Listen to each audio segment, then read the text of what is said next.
Hello guys, आप लोग कैसे हैं। आज गारंटी के साथ कहते हैं कि आपके एग्ज़ाम में 2 मार्क्स का क्वेश्चन ज़रूर रहेगा। वीवीआई क्वेश्चन क्लास 10th के लिए, जिसका नाम है डिस्टेंस फार्मूला, जिसको हम लोग बोलते हैं दूरी सूत्र। डिस्टेंस फार्मूला में क्या होता है कि 2 बिंदु 2 पॉइंट, इसमें कोई पी बिंदु होगा जो x1, y1 होगा, तथा दूसरा Q बिंदु होगा जो x2, y2 के बीच की दूरी ज्ञात करना होगा आपको। ठीक है, मान लीजिए कि आपके पास एक ग्राफ है।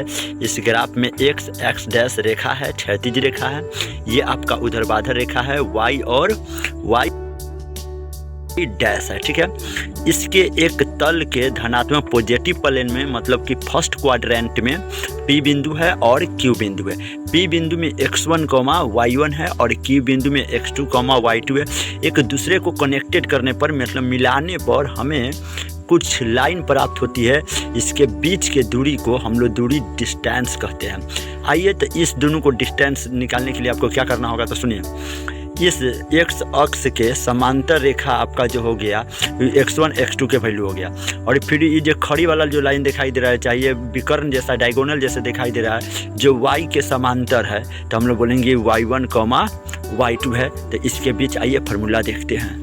इसके बीच की फार्मूला सूत्र, दूरी सूत्र बराबर x के अक्ष के अंतर का स्क्वायर करना है, फिर जोड़ना है, y अक्षों के अंतर के योग करना है। ठीक है, तो दूरी सूत्र बराबर हमारा हो गया x के नियामक कौन, x1 माइनस x2 का होल स्क्वायर प्लस में y का नियामक y1 माइनस y2, अंतर का मतलब घटाव होता है, y1 माइनस y2 का होल स्क्वायर। इस दूरी सूत्र को हम लोग डिस्टेंस बोलते हैं, d से इसको दर्शाया जाता है। इसको देखिए, वर्ग में आप उल्टा सीधा करने से कोई फर्क नहीं पड़ता है। तो x2 माइनस x1 का होल स्क्वायर प्लस में y2 माइनस y1 का होल स्क्वायर, ये हमारा दूरी सूत्र का फार्मूला हो गया। हमारे पास दूरी सूत्र के लिए एक नोट है कि दूरी जो डिस्टेंस जो होता है हमेशा धनात्मक होगा, मतलब पॉजिटिव साइन में होगा, अर्थात दूरी सदैव ऑलवेज टाइम ऋणेतर पूर्णांक, डेट मीन्स माइनस नहीं। बच्चे उल्टे समझ जाते हैं, इसलिए ध्यान रहे, ऋणेतर पूर्णांक का मतलब हुआ वो चीज़ माइनस में आपका नहीं होगा।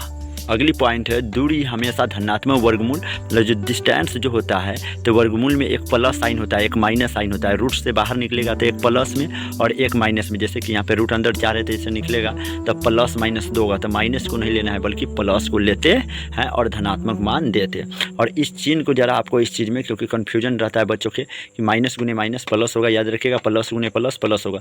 एक रंग के चिन्ह को गुना करिएगा तो हमेशा प्लस होगा, अलग अलग चिन्ह के गुना करिएगा तो हमेशा माइनस होगा। सवाल में आपको ऐसे वर्गमूल आएगा, याद रखिएगा रूट अंडर 4 का वर्गमूल 2 होता है, रूट अंडर 1 के वर्गमूल 1, बाकी इस सब का वर्गमूल जैसे कि तैसा ये रहेगा। रूट अंडर 5 के वर्गमूल 5, रूट अंडर 6 के वर्गमूल 6, रूट अंडर 7 के वर्गमूल 7, रूट अंडर 8 को तोड़िएगा तो 3 को 2, तो 3 को 2 में से 1 को 2 बाहर, 1 को फंस गया। रूट अंडर 9 का वर्गमूल 3, रूट अंडर 10 जैसे कि तैसे रहेगा, याद रखिएगा।